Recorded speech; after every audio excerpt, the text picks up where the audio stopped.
ஆண்டவரும் இரட்சகருமாகிய இயேசு கிறிஸ்துவின் நாமத்தினாலே உங்களை வாழ்த்துகிறேன். சங்கீதம் 121:2 வானத்தையும் பூமியும் உண்டாக்கினவரிடத்துலேருந்து எனக்கு ஒத்தாசை வரும் அப்படின்ற ஒரு வசனத்தை பார்க்குறோம். இப்போ நமக்கு வருகிற ஒத்தாசை எல்லாம் பார்த்தீங்கன்னா ஏதோ ஒரு மனுஷங்கிட்ட இருந்தோ ஏதோ ஒரு அலுவலர்கிட்ட இருந்தோ வர்றதில்லை. யார்கிட்ட இருந்து வருதுன்னா வானத்தையும் பூமியும் உண்டாக்கினவர்.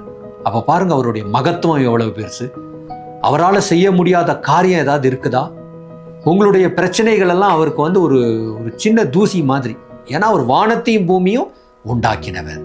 ஆகவே எனக்கு உரிய பதில், எனக்குரிய ஒத்தாசை, எனக்குரிய ஹெல்ப் எங்கிருந்து வருது? தேவ சமூகத்திலிருந்து வருது. ஆகவே நான் எதை குறித்தும் அஞ்ச மாட்டேன், கவலைப்பட மாட்டேன்னு சொல்லி தைரியமா இருக்கலாம். ஜெபிக்கலாம். பரிசுத்தமுள்ள நல்ல பிதாவே, என்னுடைய ஒத்தாசை உம்மிடத்திலிருந்து வருகிறதற்காக நன்றி சாமி. அது நிச்சயமாய் வரும் ஆண்டவரே.